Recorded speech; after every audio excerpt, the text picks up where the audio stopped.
Hi, we're up to chapter 8 on Lady Lollipop. This one is called If the Pig Comes In, Mommy Goes Out. Mommy the Queen. Daddy, said the princess that evening. Yes, my love, replied King Theophilus. It won't be long now before Lollipop can come and live in the palace. The king looked nervously around in case Queen Ethelwyn should have heard these words, but she wasn't in the room. Oh, Penelope, darling, said the king, you can't do this. I told you, didn't I? If the pig comes in, Mommy goes out. He waited, even more nervously, for the explosion that always followed if his daughter's wishes were thwarted. To his surprise, the princess replied, Look, Daddy, I promise you that my lollipop will be perfectly palace trained. Mommy has no need to worry. What's come over her, thought the king. Why is she speaking in such a reasonable way? Johnny Skinner is training her to be a perfect palace pig, said the princess. And what's more, he's training me too. Training you? Yes, to be a bit more patient and not to shout and lose my temper. He said I always want to get my own way. Did he indeed? Said the king. He remembered what Johnny had said to him. She needs to be taught to think more about other people and less about herself.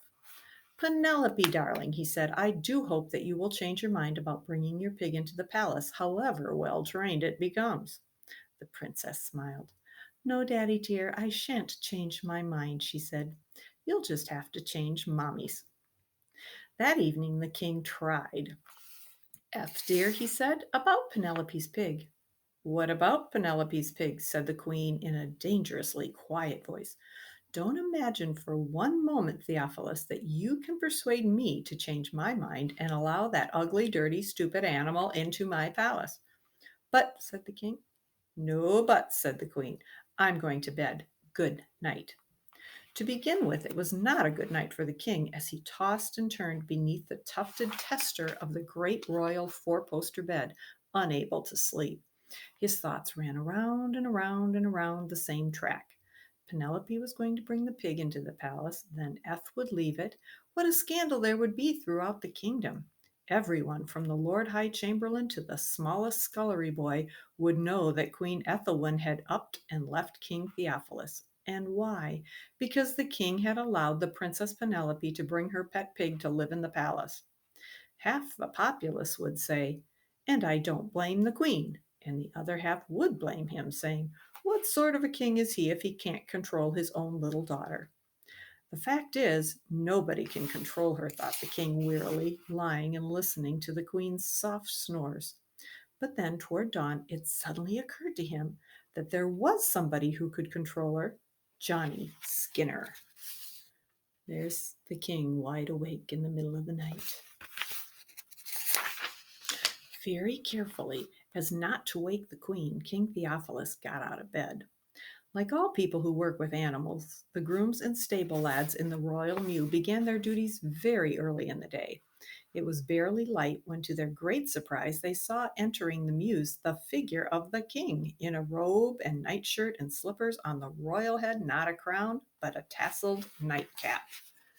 There's what he looked like down here. All took care to pretend to be unaware of his presence, but out of the corners of their eyes they saw him enter the stall in which the princess's pig was kept. Inside, the pig lay in the straw alone, for Johnny had already left to collect all last night's scraps from the royal kitchens. As the king came in, the pig stood up. A gesture of respect, the king thought, though in fact Lollipop had supposed it was Johnny coming with her breakfast.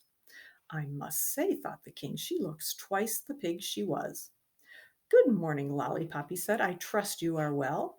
He was answered by a quick, high-pitched grunt from the pig, who stood before him gazing up into his face with bright eyes.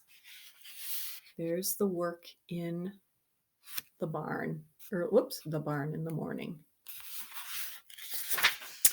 The king, staring into those eyes, fringed with long white lashes and shining with intelligence, saw someone not so very different from himself looking back. The pig, it seemed to the king, even fluttered her eyelashes at him.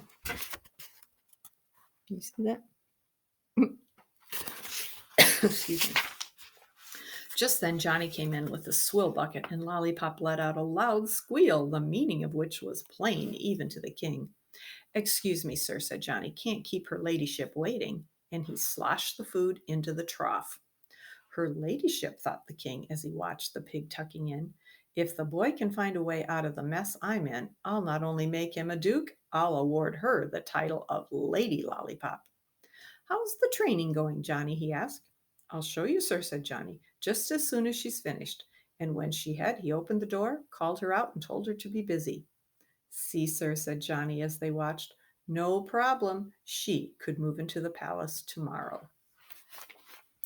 More to come.